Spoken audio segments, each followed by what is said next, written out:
നോമ്പ് കാലത്തെ ആഹാര ക്രമീകരണത്തെക്കുറിച്ചാണ് ഞാൻ ഇന്ന് സംസാരിക്കുന്നത്. നമുക്കെല്ലാം അറിയാം, നോമ്പ് ശാരീരികവും മാനസികവും ആത്മീയവുമായിട്ടുള്ള ഉന്നമനത്തിന് വേണ്ടി ഉള്ള ഒരു ടൂളായിട്ടാണ് നമ്മൾ കാണുന്നത്.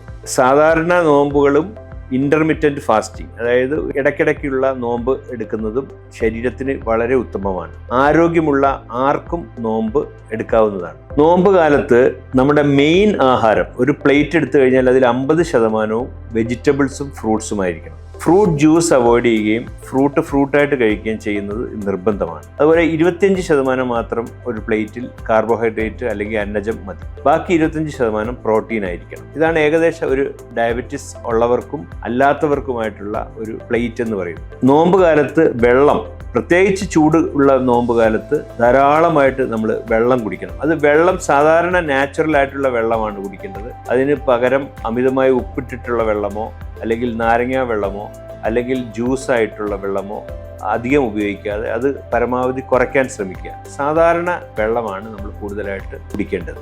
നോമ്പ് കാലത്ത് ഒഴിവാക്കേണ്ട ഫുഡ് ഞാൻ ആദ്യമേ സൂചിപ്പിച്ച ജ്യൂസ് ഐറ്റമും ഓയിലി ഫുഡ്, ഓയിലിനകത്ത് പൊരിച്ച ഭക്ഷണങ്ങൾ. ഇപ്പം നിങ്ങൾ ഇറച്ചി കഴിക്കുകയാണെങ്കിൽ ഇറച്ചി കറി വെച്ച് കഴിക്കാം, അത് പൊരിക്കാതിരിക്കുക. അതുപോലെയുള്ള എണ്ണക്കടികൾ പരമാവധി അവോയ്ഡ് ചെയ്യുന്നതാണ് നോമ്പ് കാലത്ത് നല്ലത്. ഈ എണ്ണക്കടികളും ഓയിലി ഫുഡും നമ്മുടെ ഗ്യാസ്, അസിഡിറ്റി ഒക്കെ കൂട്ടും. അപ്പോൾ അതുകൊണ്ട് ഓയിൽ ആഡ് ചെയ്തിട്ടുള്ള പൊരിച്ച ആഹാരങ്ങളും അവോയ്ഡ് ചെയ്യുന്നതാണ് നോമ്പ് കാലത്ത് നല്ലത്. നോമ്പ് തുറക്കുന്ന സമയത്ത് 2 കാരക്കയും 2 ഗ്ലാസ് വെള്ളവുമാണ് ഏറ്റവും ഉത്തമം. നിസ്കാരം കഴിഞ്ഞതിന് ശേഷമുള്ള ആഹാരത്തിൽ മന്തി, ബിരിയാണി ഇതൊക്കെ അവോയ്ഡ് ചെയ്യുന്നതാണ് ഏറ്റവും നല്ലത്. പ്രത്യേകിച്ച് ഡാൽഡ പോലെയുള്ള ഓയിലുകൾ ഉപയോഗിച്ചുണ്ടാക്കുന്ന ഭക്ഷണങ്ങൾ അവോയ്ഡ് ചെയ്യണം. അതിന് പകരം കൂടുതൽ വെജിറ്റബിൾസും കൂടുതൽ ഫ്രൂട്ട്സും ഉപയോഗിക്കുക ആ സമയങ്ങളിൽ. അതാണ് ഏറ്റവും ഉത്തമം. അത്താഴത്തിന് ഏറ്റവും നല്ലത് തവിടോട് കൂടിയ ധാന്യങ്ങൾ, തവിടോട് കൂടിയ അരി അല്ലെങ്കിൽ തവിടോട് കൂടിയ ഗോതമ്പ് കൊണ്ടുണ്ടാക്കിയ ആഹാരങ്ങളായിരിക്കും നല്ലത്.